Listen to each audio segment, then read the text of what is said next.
got your three colors. One of the challenges in this unit is I'm not going to give you this chart to start with, so it is something you have to know off the top of your head. Let's say you start with the three primary colors.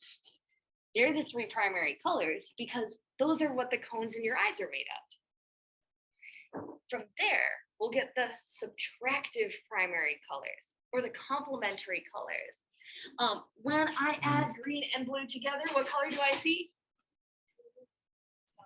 They make cyan.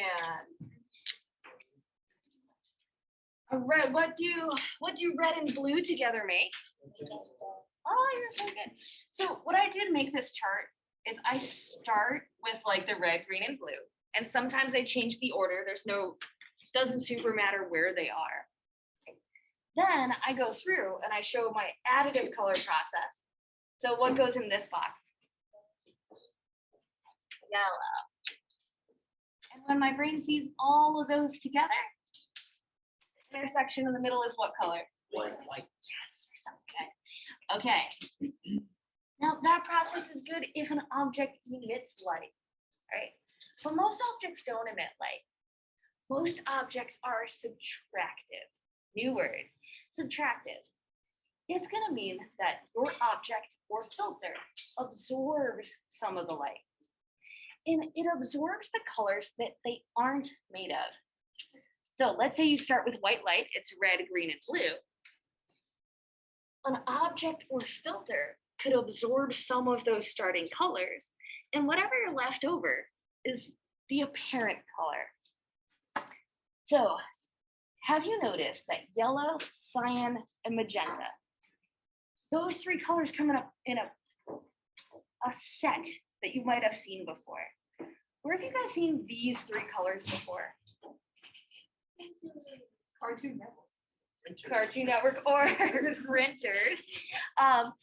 Printers, they print ink that's cyan, yellow, magenta, and what's the fourth color of ink? Black. And when you go online, these four colors make up the subtractive primary colors.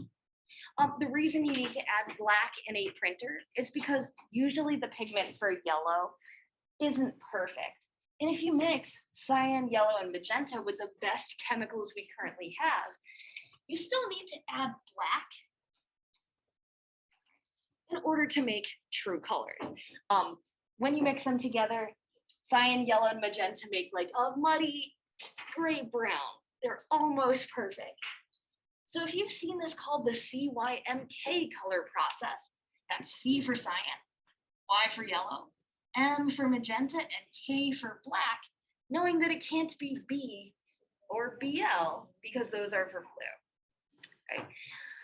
Now, with the CYMK or subtractive color process, this goes for anything that absorbs light. So pigments, inks, dyes, the chemicals in your hair, the chemicals in your skin are all subtractive color process. Your skin and hair and clothes and backpacks, they absorb some colors of light and reflect others. The trick is, it's gonna absorb the colors that they aren't made of. So cyan, what color is cyan not made of? Red. Right? You like go across the chart, you're like, cyan is not made of red, so cyan absorbs red.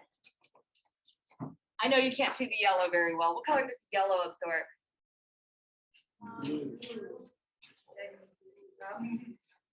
Absorbs blue.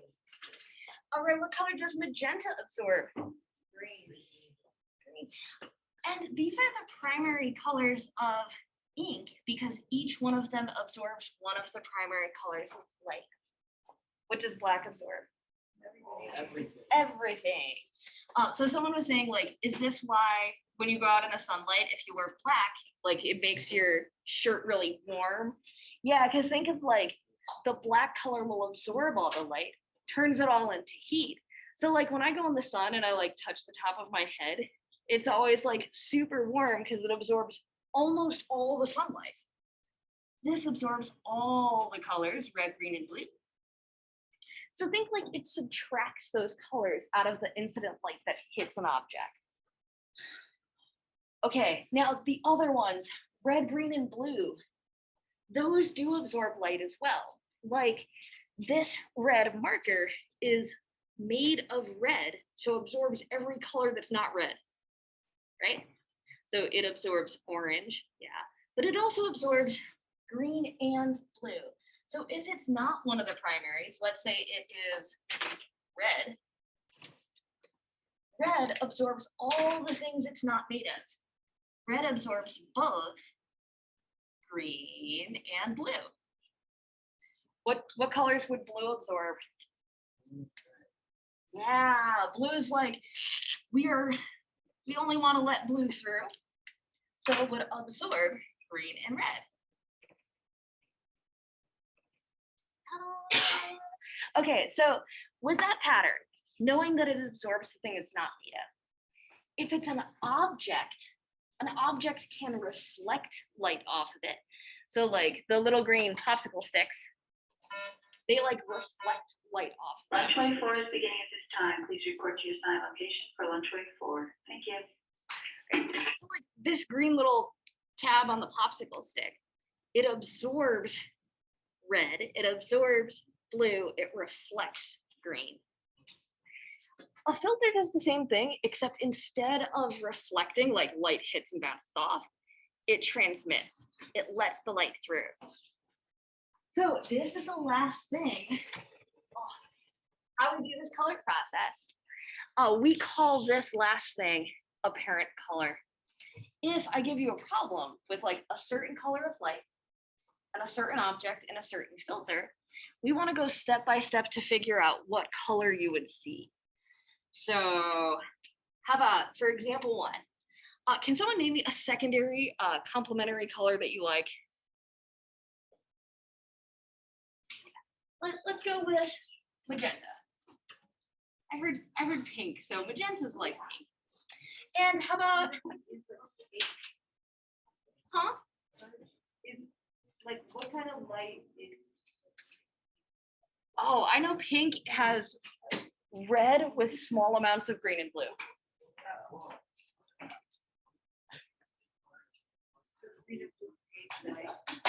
Or red, green.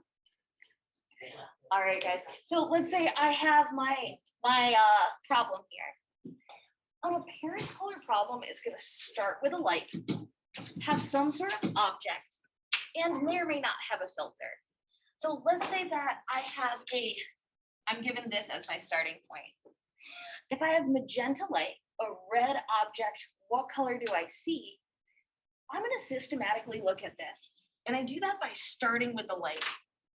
What colors come out of the source if it's magenta? Good, so I'm going to start with that. I'm going to put a blue line and a red line. Start with the source, and then it hits red. What color does red subtract out?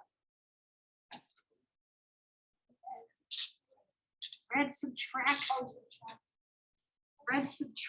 out the blue. So what color goes into my eyes? Only the red. In this problem, my eye would only get the color red and think to itself, apparent color, red. So if you're a systematic person, and you should be for this type of problem, it's not worth memorizing. You start with a source, and your object subtracts some light off, and whatever light is left over goes into your eye to make the apparent color. Let's do one with a filter, because that's an extra step. So we have a source. Well, what would be a source of a mix? Oh, plenty of things. You could put like, like museum lighting where they don't always have pure white. You could have something like a filter in front of white light that would count.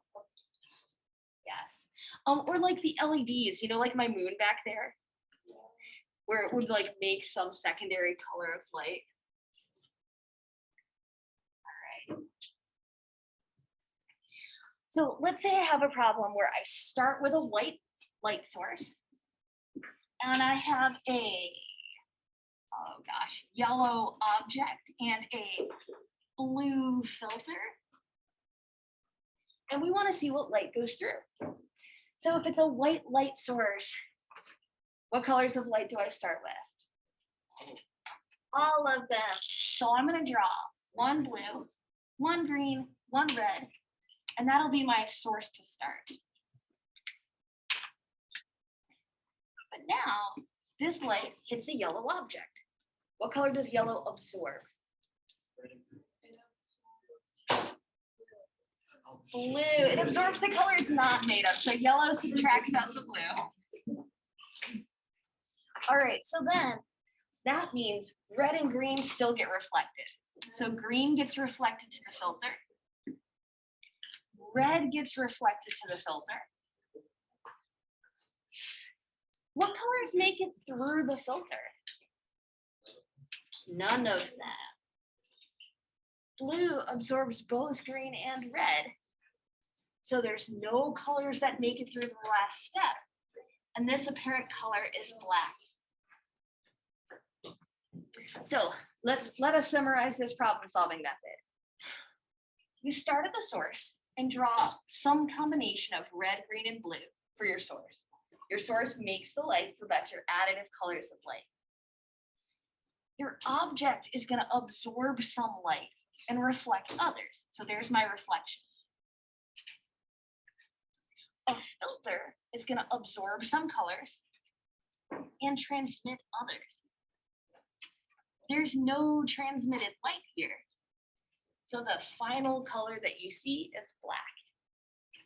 So you start at the source, subtract some of those colors out with the object, subtract more colors out with the filter, and whatever color is transmitted at the end, that's your apparent color. So apparent color of light depends on the source of light, the color of the object, and any filters you might use in the meantime. Using those steps, go try all the problems in the homework.